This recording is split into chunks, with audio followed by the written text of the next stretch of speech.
वितरण सुरु भएको 10 वर्षमा एमआरपी लिनेको संख्या 60 लाख नाग्यो। अहिले पनि दैनिक 2000 जनाको आवेदन। आगामी वर्ष असारदेखि अनिवार्य रूपमा ई-पासपोर्ट सेवा सुरु हुने।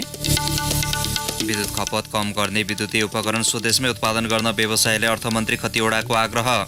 प्रदेश 5 मा विद्युत चोरी गर्ने झण्डै 4000 जनालाई कारबाही गर्दा 2 करोड 7 लाख रुपैयाँ राजस्व सङ्कलन। आफ्नो भूमि प्रयोग गरेर गैर कानुनी रूपमा अमेरिका प्रवेश गर्ने आप्रवासीको संख्यामा 56% कमी आएको मेक्सिकोको दाबी। र विश्वकप फुटबलको दोस्रो चरणको दोस्रो खेल खेल्न नेपाली टोली आज चाइनिज ताइपेई जाँदै इन्डिया र Afghanistan SSC under 19 Asia cup क्रिकेटको सेमिफाइनलमा प्रवेश। नमस्कार, कान्तिपुर डायरीका साथमा साथी लक्ष्मी र म बासु। समाचार अब विस्तारमा। मेसिन रिडेबल पासवर्ड एमआरपी वितरण सुरु भएको 10 वर्षमा 60,16,042 जनाले एमआरपी लिएका छन्। अन्तर्राष्ट्रिय नागरिक उड्डयन निकाय आइकाओको प्रावधानमा 2067 पुस 9 गतेबाट नेपालमा एमआरपी अनिवार्य गरिएको हो। वितरण भएका मध्ये सबैभन्दा बढी सेवाग्राहीले जिल्ला वा इलाका प्रशासन कार्यालयहरूबाट 29,86,045 जनाले 54 जनाले एमआरपी लिएका छन्। जिल्लापछि परराष्ट्रको केन्द्रीय राहदानी महाशाखाबाट एमआरपी लिनेको संख्या 23,38,843 छ। विभागका निर्देशक तीर्थराज अर्यालका अनुसार अहिले पनि औसतमा दैनिक 2000 जनाले राहदानीको आवेदन दिने गरेका छन्। एमआरपीको खाली बुकलेट वा व्यक्तिगत विवरण भर्ने क्रममा बिग्रिएको अवस्थामा रद्द पासपोर्टको संख्या मात्रै 81,921 छ। बनिसकेको एमआरपीमा दाग देखिएमा, लेमिनेसन बिग्रेको पाइएमा वा अन्य विवरण बिग्रिएमा त्यसलाई रद्द राहदानी मानिने गरिएको र त्यसको लागत खर्च सम्बन्ध उत्पादक कम्पनीले बेहोर्नेछ।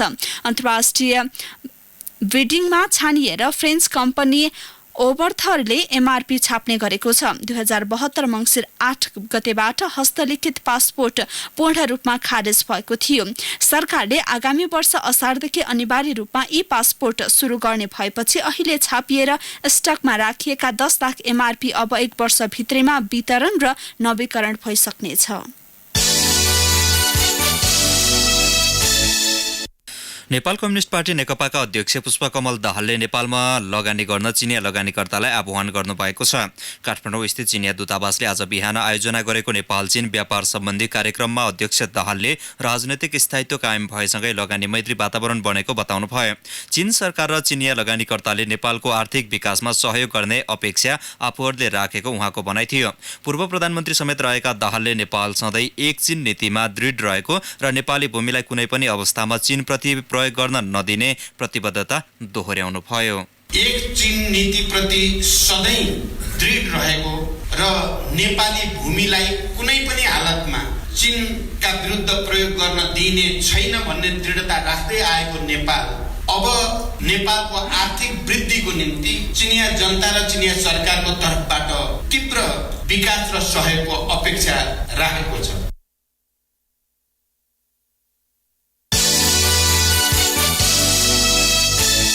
अर्थमन्त्री युवराज खतिवडाले विद्युत खपत कम गर्ने विद्युतीय उपकरण स्वदेशमै उत्पादन गर्न व्यवसायीहरूलाई आग्रह गर्नुभएको छ।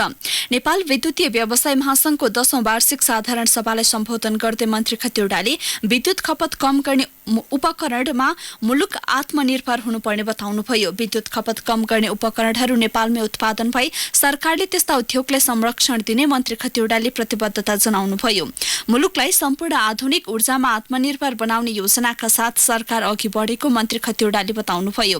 मुलुक बिस्तारै ऊर्जा उत्पादनमा आत्मनिर्भर हुँदै गएको भन्दै उहाँले ऊर्जाजन्य वस्तुको उत्पादनमा पनि आत्मनिर्भर हुनुपर्ने बेला आएको बताउनुभयो। ऊर्जाको उत्पादनमा आत्मनिर्भर हुँदैछौँ भने ऊर्जाजन्य वस्तुको ऊर्जालाई चाहिने उपभोगजन्य वस्तुको उत्पादनमा पनि आत्मनिर्भरतर्फ अघि बढ्नु पर्यो। म तपाईँलाई आह्वान गर्छु, यस्तो उद्योगहरू स्थापना गर्नलाई तपाईँहरूसँग सरकार सहकार्य गर्न तयार छ। कस्ता कस्ता चिजहरूमा तपाईँहरू अहिले नै आत्मनिर्भर हुनुहुन्छ, कस्ता चिजमा अलिकति प्राविधिक सहयोग भयो भने तपाईँ त्यहाँ जान सक्नुहुन्छ र कस्तो अवस्थामा मात्रै हामीले आयात गर्नुपर्ने हुन्छ त्यो कार्ययोजना चाहिँ लिएर तपाईँहरू हामीसँग आउनुहोस्। अर्काको उत्पादनको व्यापारमा नाफा होइन, आफ्नै उत्पादनको व्यवसायमा नाफा गरौँ भनेर मूल स्पिरिट सरकारको त्यही हो। विद्युत र पेट्रोलियम पदार्थको आयातमा मात्र वार्षिक अर्ब रुपैयाँ बाहिरिने गरेको भन्दै मन्त्री खतिवड़ाले यस्ता वस्तुको खपत कम गर्नेतर्फ सरकार केन्द्रित भएको बताउनुभयो। तामाकोसी जलविद्युत आयोजना सञ्चालनमा आएपछि भारतबाट विद्युत आयात गर्न नपर्ने भन्दै उहाँले पेट्रोलियम पदार्थको आयात पनि बिस्तारै कम हुँदै गएको बताउनुभयो।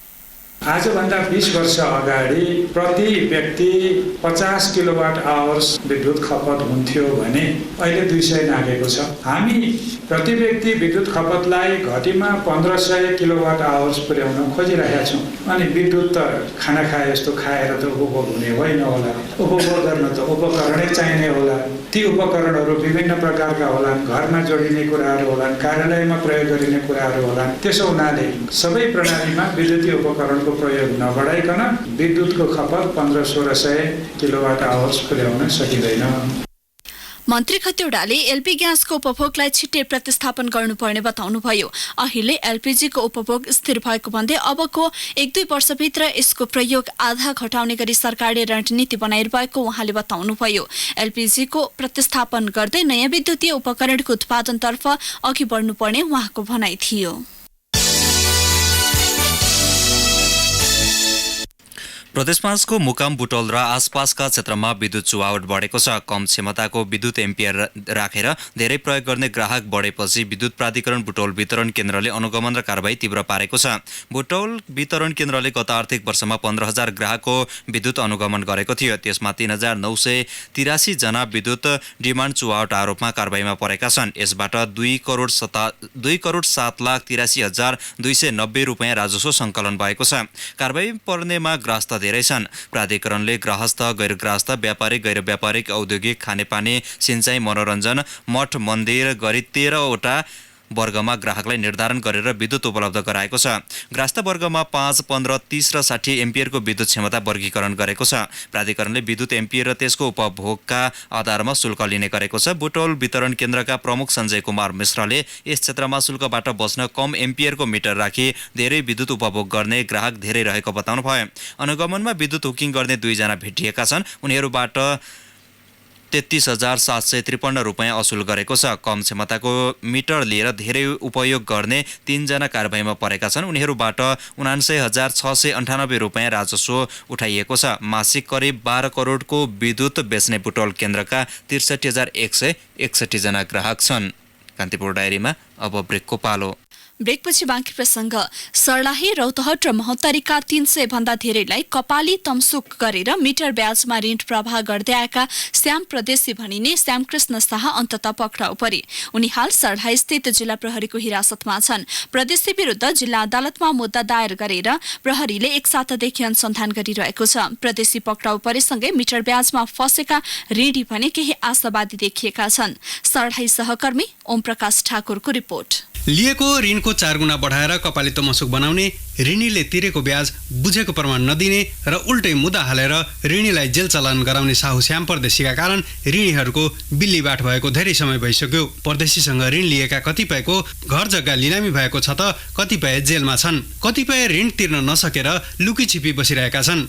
गरिबीकै कारण आपद विपदका बेला साहुको ढोका ढकढकाउनु स्थानीयको बाध्यता हो।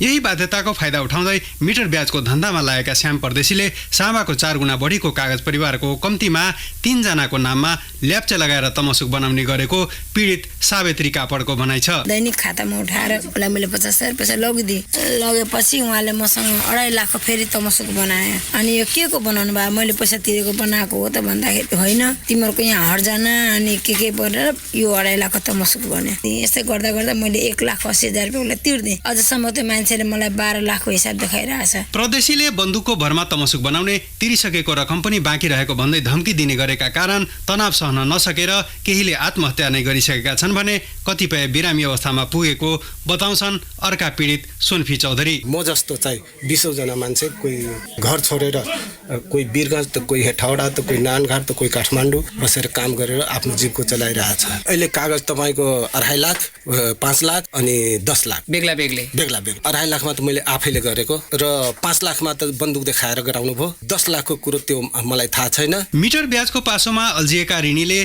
ठगी मुद्दा जिल्ला प्रहरी कार्यालयमा दर्ता गराएपछि गत आइतबार प्रदेशी पक्राउ परेका हुन्। उनीमाथि सम्पत्ति शुद्धिकरणमा समेत अनुसन्धान भइरहेको जिल्ला प्रहरी प्रमुख एसपी गोपाल चन्द्र भट्टराई बताउँछन्। एकजना मात्रै पीडितको जाहेरी आएको र त्यसैको आधारमा श्याम परदेशीलाई पक्राउ गरिएको भए पनि थप पीडितहरू हामी कहाँ सम्पर्कमा आउँदै हुनुहुन्छ र उहाँहरूले पनि आफूलाई ठगिएको विषयलाई लिएर जाहेरी दरखास्त दिँदै हुनुहुन्छ। सोको अनुसन्धान गर्नेछ। मधेसका गाउँमा रहेका गरिब परिवारहरू बैंकबाट कर्जा लिनुभन्दा साहुको कर्जा लिन सजिलो ठान्छन्, तर त्यही साहुका कारण कति बेघर भएका छन्, कति बिचलीमा परेका छन्। दाइजो दिन, खाडी मुलुक जान, उपचार गराउन साहुसँग कर्जा लिने नियति नै बनेको छ यहाँका गरिब तथा विपन्न परिवारको। परदेशी पक्राउसँगै पीडितले न्याय र पीडकले सजाय के कति पाउँछन् त्यो भोलिको दिनमा देखिएला, तर पीडितले न्याय र क्षतिपूर्ति भने अवश्य पाउनुपर्छ। रेडियो कान्तिपुरका लागि ओम प्रकाश ठाकुर, सर्लाही। काठमाडौँको माछापोखरीबाट पेस्तोलसहित 7 जना पक्राउ परेका छन्। 2 थान चिनिया पेस्तोल र 4 राउन्ड गोलीसहित 7 जना पक्राउ परेको महानगरीय प्रहरी परिसर काठमाडौँले पुष्टि गरेको छ। पक्राउ परेकाहरूको परिचय भने प्रहरीले गोप्य राखेको छ। यसैबीच बरुवा बन्दुकसहित पर्साबाट 1 जना पक्राउ परेका छन्। प्रहरी चौकी सुवर्णपुरबाट खटिएको टोलीले ठोरी गाउँपालिका 5 स्थित उरिया पुलबाट 23 वर्षीय दिपेश पाखरिनलाई पक्राउ गरेको हो। उनको साथबाट बरुवा बन्दुक 1 थान, बन्दुकमा लाग्ने गन्धक पाउडर 1 बट्टा र 8 थान रडका ससाना टुक्रा फेला परेको प्रहरीले जनाएको छ। मेलम्ची खानेपानी आयोजना स्थलमा जिल्ला प्रशासनबाट जारी निषेधाज्ञा तोड्दै कामदारहरू धरना बसेका छन्। आयोजनाको काम गरे बापत ठेकेदार कम्पनीले दिनुपर्ने तलब माग गर्दै मजदुरहरू आन्दोलनमा उत्रिएपछि प्रमुख जिल्ला अधिकारी गोमादेवी चेम्जोङले हिजो आयोजना स्थल वरपर निषेधित क्षेत्र घोषणा गर्नुभएको हो। सिन्धुपाल्चोक स्थित मेलम्ची खानेपानी आयोजनाको कार्यालय मुहान सुरुङ क्षेत्रमा हुलदंगा र अशान्ति नमचाउन आग्रह गर्दै स्थानीय प्रशासनले अर्को आदेश जारी नभएसम्म निषेधाज्ञा जारी गरेको हो। मेलम्ची खानेपानी आयोजना प्रमुख सूर्य प्रसाद कण्डेलले इटालियन ठेकेदार कम्पनी सीएमसी को उपकरण दुरुपयोग गरेको भन्दै राजीनामा माग्दै पीडित धरनामा बसेका हुन्। मेलम्ची खानेपानी आयोजना पीडित संघर्ष समिति संयोजक विष्णुमणि आचार्यले आफूहरूले ज्याला नपाएसम्म आन्दोलन गरिरहने र आयोजना अघि बढ्न नदिने बताउनुभयो। चितवनमा डेंगूको संक्रमणबाट प्रभावितको संख्या 1000 नागेको छ। जिल्ला स्वास्थ्य कार्यालय चितवनका भेक्टर कन्ट्रोल निरीक्षक रामकेसीका अनुसार 1036 जनालाई डेंगूको संक्रमण देखिएको छ। ज्वरो आएर अस्पतालहरूमा उपचार गराउन आएका मध्ये 2892 जनाको परीक्षण भएको थियो। भरतपुर महानगर क्षेत्र डेंगूबाट अत्यधिक प्रभावित भएको छ। निरीक्षक केसीका अनुसार भरतपुरमा मात्रै डेंगू भएकाहरूको संख्या 800 को हाराहारीमा छ। महानगरको 1, 2, 3, 4, 10, 11 र 12 वटा डेंगूबाट अत्यधिक प्रभावित भएको उहाँले बताउनु भयो। 5 ml पानी जमेपछि त्यसमा एडिजले अन्डा पार्ने भेक्टर कन्ट्रोल निरीक्षक रामकेसीले बताउनु भयो। स्वास्थ्य सेवा विभागको एपिडेमियोलोजी तथा रोग नियन्त्रण महाशाखाका जनस्वास्थ्य अधिकृत रेशम लामिछानेले रोग लाग्न नदिनका लागि एडिजका लार्भा खोज्ने र नष्ट गर्ने अभियानलाई प्राथमिकता दिएको बताउनु भयो। यसैबीच डेंगू संक्रमणको संख्या लागेका बिरामीको जाँचका लागि र्यापिड डायग्नोस्टिक टेस्ट किट आरडीटी आवश्यक नहुने स्वास्थ्य तथा जनसंख्या मन्त्रालयले जनाएको छ। एपिडेमियोलोजी तथा रोग नियन्त्रण महाशाखाले सूचना जारी गर्दै सो जानकारी दिएको हो। रोग नियन्त्रणका लागि महाशाखाले अस्पतालमा अत्याधिक मात्रामा आरडीटी किटको माग भइरहेको जनाएको छ। राष्ट्रिय तथा अन्तर्राष्ट्रिय विज्ञहरूबाट डेंगू रोगको शंका लागेका बिरामीहरूको जाँचका लागि आरडीटी उपयुक्त र आवश्यक नहुने राय प्राप्त भएको महाशाखाले जनाएको छ। चिकित्सकहरूको सल्लाह अनुसार white blood cell count, platelet count र हेमाटोक्रिट परीक्षण गरी रोगको निदान र व्यवस्थापन गर्न महाशाखाले अनुरोध गरेको छ।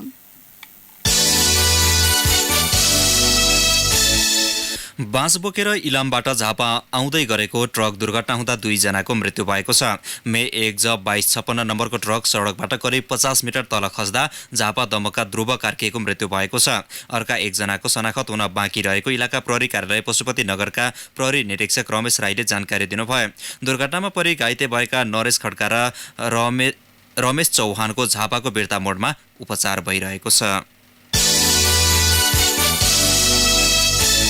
अब केही समाचार संक्षेपमा। सर्लाहीको कञ्चनरोप नगरपालिका बालमैत्री नगरपालिकाको रूपमा घोषित भएको छ। 4 वर्षदेखि नगरभित्रका 100% बालबालिकालाई विद्यालय भर्ना गराएको, विद्यालयमा लैङ्गिक शौचालय सञ्चालन गरिएको, पूर्ण खोप लगाइएको लगायतका गतिविधिमा सक्रियताका साथ काम गरेकाले बालमैत्री घोषणा गरिएको हो। सुनसरीको कोशी गाउँपालिका 8 स्थित तिनकुनेबाट सशस्त्र प्रहरीले 2 लाख मूल्य बराबरका चोरी पैठरीका सामान बरामद गरेको छ। विराटनगरबाट कटारी जाँदै गरेको ना 5 ख 1133 नम्बरको यात्रुवाहक बसबाट नक्कली बिल बनाई लैजाँदै गरेको लत्ता कपडा सशस्त्र प्रहरी बल नेपाल बोर्डर आउटपोस्ट हरिपुरको टोलीले बरामद गरेको हो। र पर्साको वीरगञ्ज महानगरपालिका 16 भन्सार मेन गेटबाट सशस्त्र प्रहरीले लागु औषधसहित एकजनालाई पक्राउ गरेको छ। बाराको जितपुर सिमरा उपमहानगरपालिका 17 का 27 वर्षीय नरेश चौधरीलाई नियन्त्रित लागु औषधसहित पक्राउ गरिएको सशस्त्र प्रहरी बल नम्बर 14 गुल्मले जनाएको छ।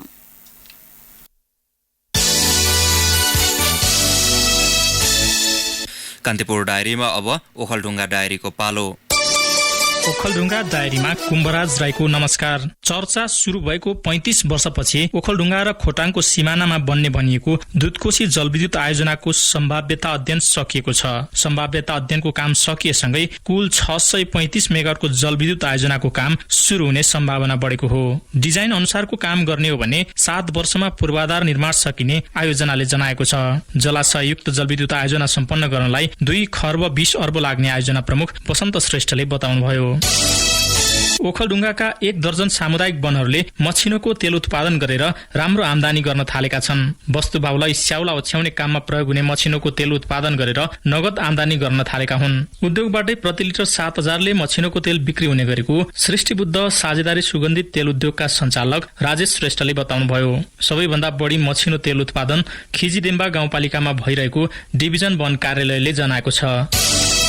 देशकै दोस्रो अग्लो झरना पोकलीको पर्यटन विकासका लागि स्थानीय जुटेका छन्। 130 मिटर अग्लो पोकली झरना क्षेत्रमा विभिन्न पूर्वाधार निर्माण हुने भएको छ। सरकारले पर्यटन वर्ष 2020 को 100 गन्तव्यको सूचीमा राखेपछि स्थानीय हौसिएका हुन्। प्रदेश 1 सरकार र संघ सरकारको पर्यटन मन्त्रालयले 50-50 लाख गरी कुल 1 करोड बजेट विनियोजन गरेको छ। त्यसैगरी लिखु गाउँपालिकाले 10 लाख बजेट विनियोजन गरेको छ। पोकलीको पर्यटन विकासका लागि अहिले विस्तृत परियोजना अध्ययन प्रतिवेदन DPR निर्माण गर्ने काम भइरहेको पोकली झरना सेवा समाजका अध्यक्ष मिलन विष्टले बताउनुभयो। ओखलढुङ्गाका स्थानीय तहहरूमा आर्थिक सुशासन कमजोर हुँदै गएको छ। अघिल्ला वर्षको तुलनामा बेरोजु झन बढ्दै गएको छ। केही स्थानीय तहको बेरोजु 6 गुणाले बढेको देखिन्छ। आर्थिक वर्ष 73-74 र 74-75 को महालेखा परीक्षकको लेखा परीक्षण प्रतिवेदन तुलना गर्दा आर्थिक सुशासन झन कमजोर हुँदै गएको देखिएको हो। हवस् त आजलाई ओखलढुङ्गा डायरी यति नै। कुम्भराज राईलाई बिदा दिनुहोस्। नमस्कार। ओखलढुङ्गा डायरीपछि कान्तिपुर डायरीमा पुनः ब्रेकको पालो। ब्रेकपछि अब आर्थिक प्रसङ्ग। दुग्ध विकास संस्थान DDCले आजबाट लागू हुने गरी दूधको मूल्य प्रति लिटर 6 रुपैयाँ बढाएको छ। कृषि तथा पशुपन्छी विकास मन्त्रालयले मूल्य बढाउन सिफारिस गरेपछि संस्थानको बोर्ड बैठकले आजबाट लागू हुने गरी दूधको मूल्य प्रति लिटर 6 रुपैयाँ बढाएको हो। मन्त्रालयले दूधको मूल्य बढाउन संस्थानलाई अस्ति बिहीबार सिफारिस गरेको थियो। यसअघि केन्द्रीय दुग्ध सहकारी संघ, डेरी उद्योग संघ र नेपाल डेरी एसोसिएसनले दूधको मूल्य बढाउन सरकारलाई दबाब दिँदै आएका थिए। दूधको मूल्य नबढाए सहकारी संस्थाले चरणबद्ध आन्दोलन गर्ने चेतावनी दिँदै आएका थिए। उनीहरूले प्रति लिटर 10 रुपैयाँसम्म बढाउन दबाब दिएका थिए। व्यवसायको दबाबपछि मन्त्रालय पनि मूल्य बढाउने तयारी गरेको थियो। सोही अनुसार राष्ट्रिय दुग्ध विकास बोर्डका निमित्त कार्यकारी निर्देशक बाबुकाजी पन्तको संयोजकत्वमा कार्यदल गठन भएको थियो। सो कार्यदलले दूध उत्पादन कम हुने मौसममा 10 रुपैयाँ र बढी उत्पादन हुने मौसमका लागि 6 रुपैयाँ मूल्य बढाउन मन्त्रालयमा सिफारिस गरेको थियो। कार्यदलको सिफारिस अनुसार कृषि मन्त्रालयले पनि मूल्य बढाउन DDCलाई सिफारिस गरेको हो। DDCका अनुसार उपभोक्ताले अब प्रति लिटर 76 रुपैयाँ तिर्नुपर्नेछ। यसअघि 70 रुपैयाँमा बिक्री हुँदै आएको थियो। नयाँ भाउ अनुसार 69% किसानले र 31% उद्योगीले पाउनेछन्। हरेक घरमा ठाउँ बनाउँदै ममताको मिठो स्वाद चखाउँदै परिस्थिति जस्तो सुकै किन नहोस् जहाँ पनि रमपम छँदैछ नि। हरेक दिन रमाइलो क्षण सबैको सन्तुष्ट मन जहिले पनि जहाँ पनि रमपम छँदैछ नि। अब अन्तर्राष्ट्रिय प्रसङ्ग। युरोपियन युनियन EUबाट बाहिरिने सम्बन्धमा आवश्यक सम्झौताका लागि म्याद थप गर्न बेलायती सांसदले सरकारलाई दबाब दिएका छन्। प्रधानमन्त्री बोरिस जोन्सन म्याद थप गर्न नमानेमा सांसदहरूले कानुनी लडाईँ लड्ने तयारी गरेका हुन्। सो कानुनी लडाईँका लागि राजपरिवारबाट समेत समर्थन हुने विश्वास लिएको बीबीसीले जनाएको छ। यसअघि सांसदहरूले आगामी अगस्त 31 भित्र EUसँग कुनै सम्झौता हुन नसकेमा थप समय माग गर्नलाई दबाब दिने एउटा विधेयकलाई समर्थन गरेका थिए। प्रधानमन्त्री जोन्सनले आगामी अक्टोबर 17 र 18 मा हुने ब्रसेल्स शिखर सम्मेलन अगावै अक्टोबर 15 मा चुनाव होस् भन्ने चाहेको बताउनु भएको छ। त्यसले गर्दा EUसँग थप समय माग गर्न सहज हुने उहाँको भनाइ छ। तर विपक्षी दलहरूले भने प्रधानमन्त्री जोन्सन EUसँग कुनै सम्झौता नगरी बाहिरिने प्रक्रियामा रहेको आरोप लगाउँदै आएका छन्। मेक्सिकोले आफ्नो भूमि प्रयोग गरेर गैरकानूनी रूपमा अमेरिका प्रवेश गर्ने आप्रवासीको संख्यामा 56% कमी आएको जनाएको छ। गत मे महिनादेखिको तथ्याङ्कका आधारमा गैरकानूनी रूपमा अमेरिका प्रवेश गर्ने आप्रवासीलाई निरुत्साहित गरिएको बीबीसीले उल्लेख गरेको छ। मेक्सिकोका विदेश मन्त्री मार्सेलो इब्राटले सरकारले गत जुनमा 90 दिनको कार्यक्रम गर्दै आप्रवासीको संख्यामा कमी ल्याउने अमेरिकासँग सहमति गरेको बताउनु भएको छ। आप्रवासीको संख्यामा कमी ल्याउन प्रयास नगरे उसका उत्पादनमा कर लगाउने अमेरिकाका राष्ट्रपतिको चेतावनीपछि मेक्सिकोले सीमा क्षेत्रमा सुरक्षा व्यवस्था कडा पारेको छ। अब खेल प्रसङ्ग। विश्वकप फुटबलको दोस्रो चरणको पहिलो खेल खेलेको नेपाली राष्ट्रिय टोली आज स्वदेश फर्किएको छ। छनौट चरणको पहिलो अवे खेलमा नेपालले कतारसँग 7-0 को लज्जास्पद हार बिहोरेको थियो। नेपाली टोली दोस्रो खेल खेल्न आज राति चाइनिज ताइपे जानेछ। नेपाली टोली राति 10:30 बजे त्यसतर्फ प्रस्थान गर्ने अखिल नेपाल फुटबल संघ एन्फाले जनाएको छ। नेपालले आगामी मंगलबार चाइनिज ताइपेसँग प्रतिस्पर्धा गर्नेछ। छनौटको दोस्रो खेलमा नवयुग श्रेष्ठ र अजित भण्डारी भने टोलीमा हुने छैनन्। पहिलो खेलमा चोट बोकेका भण्डारीले दोस्रो खेल गुमाउनेछन् भने श्रेष्ठले ज्वरोका कारण पहिलो खेल पनि गुमाएका थिए। इन्डिया र अफगानिस्तान एसिसी अन्डर-19 एसिया कप क्रिकेटको सेमिफाइनलमा प्रवेश गरेका छन्। श्रीलङ्कामा आज भएको समूह A को खेलमा अफगानिस्तानले कुवेतलाई 7 विकेटले तथा इन्डियाले पाकिस्तानलाई 60 रनले पराजित गरे। हारसँगै कुवेत र अफगानिस्तान एक खेल अगावै उपाधि होडबाट बाहिरिएका छन्।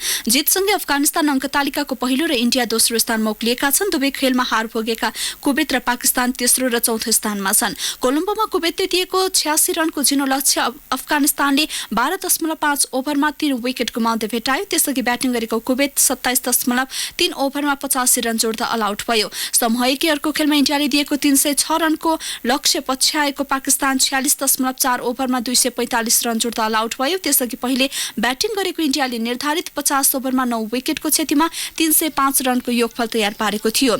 प्रतियोगितामा भोलि समूह B का नेपाल र बंगलादेश तथा श्रीलङ्का र UAE भिड्नेछन्। हवस् नै प्रसङ्गसँगै कान्तिपुर डायरीका आजका सम्पूर्ण बुलेटिन यही सकिन्छ। भोलि बिहान 6:30 बजे नियमित बुलेटिनका साथमा उपस्थित हुने नै छौँ। अहिलेलाई साथी लक्ष्मी र म बासु बिदा हुन्छौँ। नमस्कार, शुभरात्रि। सूचना र मनोरञ्जनको संवाहक रेडियो राष्ट्रको रेडियो कान्तिपुर।